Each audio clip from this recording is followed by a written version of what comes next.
அன்பான கன்னிராசி நேயர்களே, 30 ஆண்டுகளுக்கு பிறகு சனி மற்றும் சுக்கிரன் மீன ராசியில் ஒன்றாக சேர்ந்து பயணிக்கிறாங்க. சுக்கிரன் செல்வத்துக்கும் ஆடம்பரத்துக்கும் அதிபதியாக இருக்கக்கூடியவர். சனி பகவான் நீதிக்கும் நியாயத்துக்கும் அதிபதியாக இருக்கக்கூடியவர்.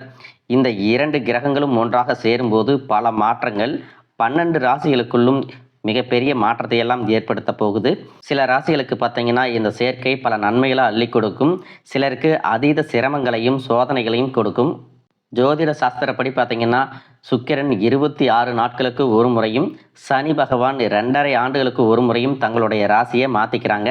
இந்த 2 கிரகங்களின் சேர்க்கையானது கர்மா, விதி, ஒழுக்கம் மற்றும் செல்வம், போராட்டம், வெற்றி போன்ற மிக முக்கியமான விஷயங்களை ஒருத்தருடைய வாழ்க்கையில ஏற்படுத்தும். கன்னிராசி உத்திரம் 2, 3, 4 பாதம் மற்றும் அஸ்தம் நட்சத்திரம், சித்திரை 1, 2 பாதம் நட்சத்திரக்காரங்களுக்கு இந்த 2 கிரகங்களின் சேர்க்கை காரணமாக புதிய தொழில் முயற்சிகள், வணிகத்தில் நிலையான லாபம் மற்றும் வேலையில் பதவி உயர்வு கிடைப்பதற்கான வாய்ப்புகள் இருக்கு. உங்களுடைய கடின உழைப்புக்கு அங்கீகாரம் கிடைக்கும். சனியை பொறுத்த வரைக்கும் உழைப்புக்கு எப்பவுமே அங்கீகாரம் கொடுக்கக்கூடியவர். சுக்கிரன் செல்வத்தையும் கொடுக்கறதுனால இந்த சேர்க்கை நல்ல பொருளாதார சூழ்நிலையை உங்களுக்கு உருவாக்கும். காதல் விஷயங்களை பொறுத்த வரைக்கும் இருவருக்குள்ளும் நல்ல புரிதல் அதிகரிக்கும். திருமண வாழ்க்கையில மன மகிழ்ச்சி இருக்கும். பழைய நினைவுகள் மற்றும் பழைய நண்பர்கள் மீண்டும் வாழ்க்கையில வரக்கூடிய வாய்ப்புகள் இருக்கு.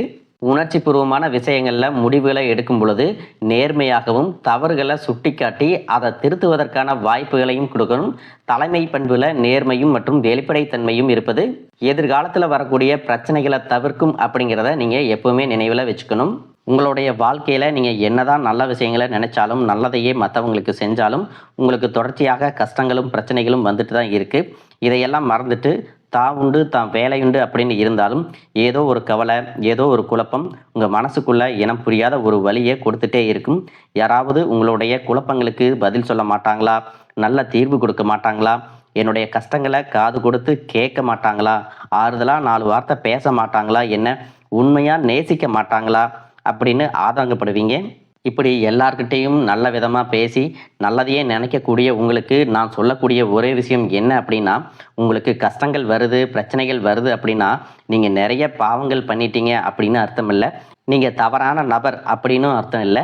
இந்த வாழ்க்கை உங்களுக்கு சில பாடங்களை கற்றுக் கொடுக்குது அப்படிங்கிறத உணர்ந்துக்க வேண்டிய காலம். உங்களை சுற்றி நடக்கக்கூடிய எல்லா விஷயங்களும் உங்களை அழிக்கிறதுக்காக வரலை, உங்களை மாற்றுறதுக்காக வந்திருக்கு. ஒரு புதுவிதமான வாழ்க்கையை எதிர்காலத்தில் நீங்கள் வாழ்கிறதுக்கு ஒரு அடித்தளத்தை அமைச்சு கொடுக்கறதுக்காக வந்திருக்கு அப்படிங்கிறத நீங்கள் ஏற்றுக்கிட்டு தான் ஆகணும். என்னதான் சில இடங்களில் நீங்கள் பாசிட்டிவாக இருந்தாலும் பல நேரங்களில் நெகட்டிவான எண்ணங்கள் வர்றதுக்கு ஜாதகத்தில் சில கிரகங்களினுடைய சேர்க்கை காரணமாக இருக்கும். உதாரணத்துக்கு பார்த்தீங்கன்னா உங்களுடைய ஜாதகத்தில் ராகு, கேது, சனி பகவான், சந்திரன் இவங்க எல்லாம் உங்களுடைய மனசை ரொம்பவே சோதிப்பாங்க. அந்த காலகட்டத்தில் உங்களுக்கு நல்லதெல்லாம் நடக்கிற மாதிரி இருக்கும். வருமானம் அதிகமாக வரும் மாதிரி இருக்கும். குடும்பத்தில் சந்தோஷமாக இருக்கிறோம், நம்மளுடைய தேவைகளை எல்லாம் பூர்த்தி செஞ்சுக்கலாம் அப்படின்னு நீங்கள் நினைப்பீங்க. சில நேரங்களில் பார்த்தீங்கன்னா கணக்கு வழக்கு பார்க்காம அதிகமாக செலவு செய்வீங்க, கடனையும் வாங்குவீங்க. திடீர்னு பார்த்தீங்கன்னா உங்களுடைய வருமானம் குறைஞ்சு போகும்போதும் கொடுத்த பணம் திரும்ப கிடைக்காத போதும் குடும்பத்திலையும் சரி தொழிலையும் சரி உங்களுக்கு நிம்மதி இருக்காது. இந்த மாதிரி சோதனைகள் வரும்போது எப்பவுமே நீங்கள் நம்பிக்கையை இழந்துடாதீங்க. இந்த சோதனைகள் உங்களுக்கான தோல்வி இல்லை. உங்களை சுற்றி இருக்கக்கூடிய மனிதர்கள் எப்படிப்பட்டவங்க அப்படிங்கிறத தெரிஞ்சுக்கிறதுக்கு உங்களுக்கு ஒரு வாய்ப்பு இது அப்படின்னு சொல்லி நீங்கள் எடுத்துக்கணும். சனி பகவானை பொறுத்த வரைக்கும் உங்களுக்கு கிடைக்கக்கூடிய நன்மைகள் எல்லாமே தாமதமாகத்தான் கிடைக்கும். சனி பகவானை பொறுத்த வரைக்கும் நிறைய கஷ்டங்களை கொடுத்து அதன் பிறகுதான் உங்களுக்கு நன்மையை கொடுப்பார். அவர் கொடுக்க ஆரம்பிச்சிட்டார்னா சனி பகவான் கொடுக்கறத யாராலையும் தடுத்து நிறுத்த முடியாது. இந்த மாதிரி சோதனைகள் உங்கள் வாழ்க்கையில் வந்ததுக்கு அப்புறம் தொழில் மற்றும் வியாபாரம் மூலமாக நஷ்டத்தை சந்திச்சு கடனில் இருக்கிறவங்களுக்கும் உங்களுடைய புதிய யுக்திகள் மற்றும் புதிய முயற்சிகள் மூலமாக எல்லாவற்றிலிருந்து நீங்கள் மீண்டு வருவீங்க. எதிர்பாராத நபர்கள் மூலமாக உங்களுக்கு உதவிகள் கிடைக்கும். குடும்ப வாழ்க்கை இனிமையாக இருந்தாலும் குழந்தை இல்லை அப்படின்னு கோயிலுக்கும் ஹாஸ்பிட்டலுக்கும் மாறி மாறி போயிட்டு இருந்திருப்பீங்க. இந்த வருடத்தின் இறுதிக்குள்ள நிச்சயமாக உங்களுக்கு புத்திர பாக்கியம் கிடைக்கும். இது வரைக்கும் நீங்கள் செஞ்சுட்டு இருக்கக்கூடிய வேலை அரசு வேலையோ தனியார் வேலையோ கூலி வேலையோ அந்த வேலையில் உங்களுக்கு ஒரு விதமான மன அழுத்தம் இருந்திருக்கும். உங்கள் கூட வேலை செய்கிறவங்க, உங்களுக்கு கீழே வேலை செய்கிறவங்க உங்களுடைய பேச்சை மதிக்காமல் இருந்திருப்பாங்க. உங்களுக்கு கெட்ட பேரை ஏற்படுத்தணும் அப்படிங்கிறதுக்காகவே சில காரியங்களையும் அவங்க செஞ்சுருப்பாங்க. அதனாலேயே கொஞ்ச நாள் மன அழுத்தத்தில் உங்களுடைய உடல் நலம் பாதிக்கப்பட்டிருக்கும். இதுக்காகவெல்லாம் நீங்கள் பெருசாக வருந்த தேவையில்லை. ஏன் அப்படின்னு பார்த்தீங்கன்னா அவங்க செஞ்ச கர்ம வினைகளுக்கான பலன் நிச்சயமாக சனி பகவான் கிட்ட இருந்து கிடைக்கும். அதனால கடவுள் மேல பாரத்தை போட்டுட்டு உங்களுடைய வேலையில நீங்க எப்பவும் போல நேர்மையாகவும் உண்மையாகவும் இருந்தீங்கனாவே உங்களுக்குள்ள இருக்கக்கூடிய மன அழுத்தம் மற்றும் உடல்நல பிரச்சனைகள் எல்லாமே சரியாகும். யார் மூலமாக பிரச்சனைகளை எல்லாம் சந்திச்சு வந்தீங்களோ அவர்களே உங்ககிட்ட வந்து மன்னிப்பும் கேட்பாங்க. இதுவரைக்கும் உங்களுடைய வருமானம் அதிகமாக இருந்தாலும் செலவுகளும் அதுக்கு ஈக்குவலாக இருந்திருக்கும். சேமிப்பு அப்படிங்கிறது செய்ய முடியாமல் ரொம்பவே சிரமப்பட்டு இருந்திருப்பீங்க. இனி வரக்கூடிய காலங்களில் உங்களுக்கு சுப செலவுகள் இருக்கும். பணத்தை சேமிப்பதற்காக நீங்கள் புதிய திட்டங்களையும் புதிய வழிமுறைகளையும் கையாள்வது நல்லது. படிக்கக்கூடிய மாணவர்களுக்கு சவால்கள் இருந்தாலும் இது ஒரு பொற்காலமாக அமையப்போகுது. தேர்வுகளில் கூடுதலான மதிப்பெண்கள் எடுப்பாங்க. ஆசிரியர்களிடத்துல நல்ல பெயர் கிடைக்கும். குடும்பத்தை பொறுத்த வரைக்கும் விட்டு கொடுத்து போவது மிகவும் முக்கியம். அதிலும் குறிப்பாக அதிகாலையில் குடும்ப உறவுகளிடம் அன்பாக பாசிட்டிவான வார்த்தைகளை பேசி உற்சாகப்படுத்துவதன் மூலமாக சில அனுகூலங்கள் கிடைக்கும். கூட்டு தொழில் மற்றும் வியாபாரத்தில் எந்த ஒரு ஒப்பந்தங்களில் கையெழுத்திடும் போதும் ஒரு முறைக்கு இருமுறை நன்றாக படித்து பார்த்துவிட்டு கையெழுத்திடுவது நல்லது. அரசியலில் இருக்கிறவங்க பேசக்கூடிய வார்த்தைகளில் ரொம்பவே கவனமாக இருக்கணும். மேலிடத்திற்கு எதிரானவங்களுடைய நட்பு கனவிலும் வேண்டாம். சூழ்நிலையை புரிஞ்சு சரியாக செயல்பட்டீங்க அப்படின்னா பதவி உயர்வுகள் எல்லாமே கிடைக்கும். அரசு பணியில் இருக்கிறவங்களுக்கு தொடர்ச்சியான வளர்ச்சி இருக்கும். சட்டத்திற்கு புறம்பாக செய்யக்கூடிய எந்த ஒரு செயல்களுக்கும் இடம் கொடுக்கக்கூடாது.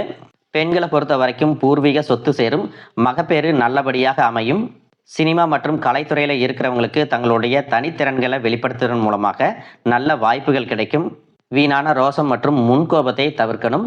வாரிசுகளுக்கு திருமணம் அமையலை, நல்ல தொழில் அமையலை அப்படின்னு நீண்ட நாட்களாக காத்துட்டு இருந்தவங்களுக்கு சில போராட்டங்கள் மற்றும் தடைகளை தாண்டிய பிறகு நல்ல வரன் அமையும். தொழில் வாய்ப்புகள் எல்லாமே உருவாகும். சுபகாரியங்கள் நடக்கும்போது வீணான ஆடம்பரத்தை தவிர்ப்பது நல்லது. குடும்பத்தில் வாழ்க்கை துணையினுடைய வார்த்தைகளுக்கு மதிப்பு கொடுக்கணும். பெற்றோர்களிடத்துல மனம் விட்டு பேசணும். மூத்தவர்களுடைய வார்த்தைகள் உங்களுக்கு புதுவிதமான தெம்பு கொடுக்கும். உங்களுடைய விடாமுயற்சியின் காரணமாக அசையும் மற்றும் அசையா சொத்துக்களை எல்லாமே வாங்குவீங்க. விலை உயர்ந்த பொருட்களை பத்திரமாக பாதுகாக்கணும். மற்றவர்களுக்கு கடனாகவோ இரவலாகவோ கொடுக்கதை தவிர்த்துக்கணும். பிற மொழி பேசக்கூடிய மனிதர்களிடத்துல அதிகமான பழக்கத்தை தவிர்க்கணும். இரவு நேர பயணங்கள் மற்றும் வெளியிடங்களில் தங்கக்கூடிய சூழ்நிலைகள் வரும் பொழுது நம்பிக்கையான பாதுகாப்பான இடங்களை தேர்ந்தெடுப்பது நல்லது. இந்த வருடத்தின் இறுதிக்குள்ள உங்களுக்கு புதிதாக வீடு மற்றும் வாகனங்கள் வாங்குவதற்கான யோகம் இருக்கு. அயல்நாட்டு வர்த்தகத்தில் அவசரம் காட்டாமல் நிதானமாக செயல்படுவது நல்லது. வேலை செய்யக்கூடிய இடத்துல உயர் அதிகாரிகளிடம் பேசும் பொழுது தர்க்கத்தை விட தன்னடக்கமே மிகவும் சிறப்பு. உங்களை பொறுத்த வரைக்கும் எதையும் திட்டமிட்டு சரியான நேரத்தில் செஞ்சு முடிச்சிங்க அப்படின்னா சமூகத்தில் உங்களுடைய அந்தஸ்து உயரும். பண வரவில் இருந்த தடைகள் எல்லாமே நீங்கும். இது வரைக்கும் நீங்கள் மற்றவங்களுக்கு பணத்தை கொடுத்து ஏமாந்திருப்பீங்க. பணம் கொடுக்கல் வாங்கல் சம்பந்தமாக இருக்கக்கூடிய பிரச்சனைகள் எல்லாமே தீரும். ஒவ்வொரு வாரமும் உங்களுடைய குலதெய்வத்தை வழிபடுவது, சனி பகவானுக்கு அர்ச்சனை செய்வது உங்களுக்கு சிறப்பான பலன்களை கொடுக்கும். இந்த மாதிரி நல்ல விஷயங்கள் எல்லாமே உங்கள் வாழ்க்கையில் நடக்க காத்திருக்கு.